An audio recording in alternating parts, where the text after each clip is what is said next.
Over 3 months ago, I made a video looking over 3ds Homebrew that I recommend. The thumbnail was trash, voiceover was trash, the editing was terrible, the writing was decent, and it performed really well, so I didn't change anything. I've lost enough sleep over this, so I think it's time to take another look at 3ds Homebrew, this time in better quality. I also missed a lot of Homebrew you guys kept leaving suggestions for in the comments, so I'll try and go over as many as possible in this video. And yes, I am aware I mispronounced Nemo. Hey, wait a minute. Hold up. Yeah, I'm just gonna delete that.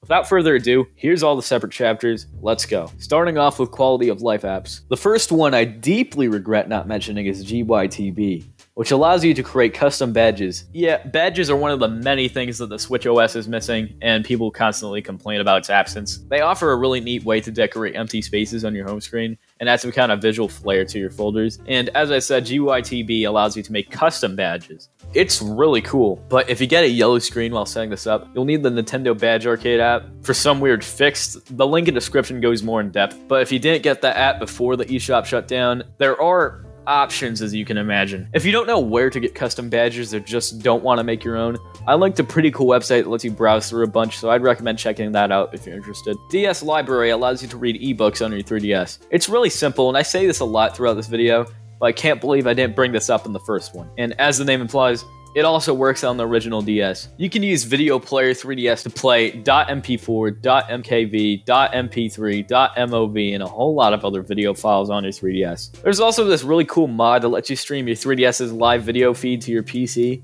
It's called I'm not even gonna chance it. Chocolate Bar Stream. I can't say the name without sounding bad. My voice doesn't allow for that, sorry. It lags behind from time to time, but it's the best way to capture your 3DS screen without hard modding in a capture card. REHID allows you to remap buttons. This is incredibly useful, as if a game's control scheme is absolutely horrible, you could just remap the buttons. And an even cooler application would be if, say, your start button breaks, you can just remap a button combo to act as that. This next one is dead simple. Gimme _300 coins _ 3DS. You're probably wondering what it does.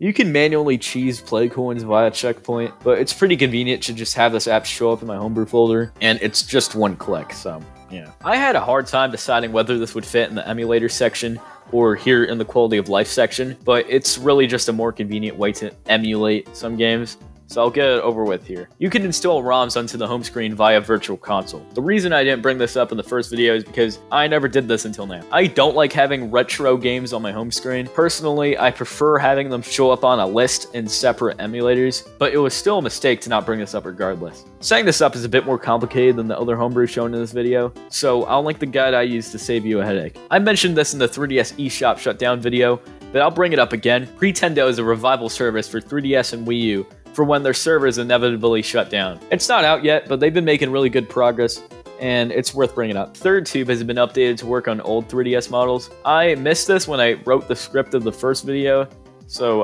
oops, my bad. Now moving on to emulators. Of course, I mentioned a lot in this category in the old video, so there will be links to all that in the description, but I won't waste time retelling everything. MGBA is an emulator that I regret not mentioning. It runs really well, UI is clean, and although you can inject GBA games into Virtual Console, again, I just prefer having my retro games in a separate emulator, and MGBA is a really good option. But surprisingly, there is a way to run GBA games natively on the 3DS. This is done by OpenAGB. To my knowledge, it functions by taking advantage of the 3DS's DS mode, and because older DS models were backwards compatible with GBA games, it can run them natively. At least that's how it works to my knowledge, I'm not 100% sure. And some PlayStation games are playable on 3DS?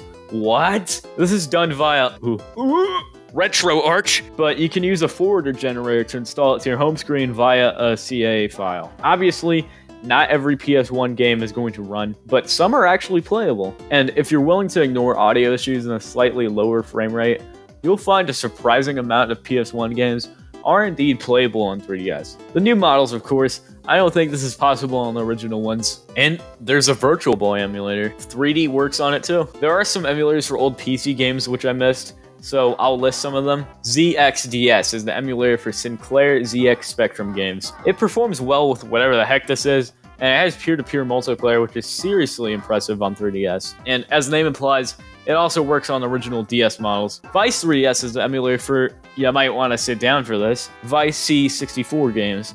On old models, it runs at about 20 FPS, while on newer ones, it gets the full 50 FPS and apparently has better sound. Now moving on to game mods and patches. This is by far where I missed the most homebrew in the previous video.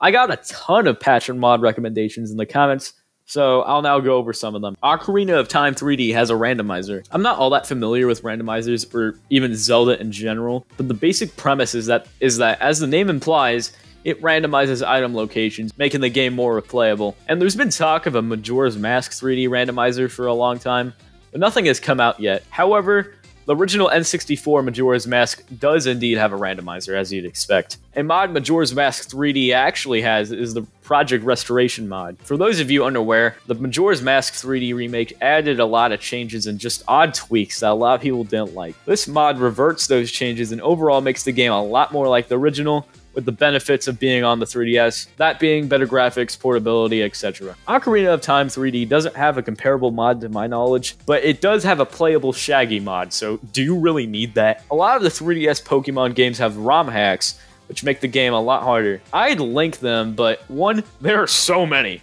2, I've only ever seen them hosted on sites that also host. You know what? You're smart. You could probably infer. You'll have to find these yourself. I'm sorry, just know they exist. And I cannot believe I missed this next one. There are so many 60 FPS cheats for new 3DS users to run their games at. Take a wild guess. There are too many to go in depth here. I'll just link a list of them, but there's a Lego Batman patch. Now moving on to ports. I missed a whole lot of them. I'm going to start with a fairly unknown one. One Shot for 3DS. One Shot is an indie RPG, and I've said enough to let you know whether or not you're interested. I'm not that into RPGs in general, Dungeons & Dragons plus Mario and Luigi being the only real exceptions. No shade intended to this game, of course. Open Lore lets you play some of the classic Tomb Raider games on 3DS. It works on both old and new models, and it runs pretty well. Cool. I'm not really that into Tomb Raider either. Still worth bringing up, these games were pretty popular at their peak, and I can't deny the modder's work is impressive, as with any piece of homebrew really. Nazi Zombie Portable. Call of Duty has never looked better. A Half-Life 3DS port exists. The game is fully playable. On new models, it's of course a better experience since you get to use the C-Stick, but it doesn't run all that bad on old models. A Portal port is in the works, but as of the time of this recording, it's not done yet. I'll link it anyway since it just seems cool. This one's not really a port, it's a recreation, but it fits best in this section anyway. That being 3D Cookie Clicker. Come on, you know what Cookie Clicker is. Yeah. Another port, not port, that I want to touch up about is Halo Revamped. It's not the full game. In reality, it's just a Quake mod. So picture Quake's multiplayer with a Halo coding. Again, not to undermine the work here. It's impressive and it plays like Halo's multiplayer. It's just not really a port. There's no campaign mode or anything like that. Diablo also has a 3DS port. Don't have much to say since I haven't tried it, but some people were commenting on its absence in the last video, so it's worth bringing up. FNF has a 3DS port. However, it's only available on new models. But does anyone play FNF anymore? Does anyone play rhythm games anymore? Sonic 1, 2, CD, and Mania all have 3DS ports. Full games are playable. Mania only works on new models. The links are in the description. Super Mario War has a port for the 3DS. It features a level editor and campaign, and it revolves around trying to beat other players by jumping on their heads. It's kind of like the Mario vs. Luigi mode from New Super Mario Bros. And that's all I want to say on 3DS Homebrew for now. Hopefully you got some cool recommendations. If I missed anything, just drop it in the comments and I'll probably make another one. If you enjoyed this video and that subscribe button is white, you're doing it wrong. Click it to make it gray and have a nice day. See ya.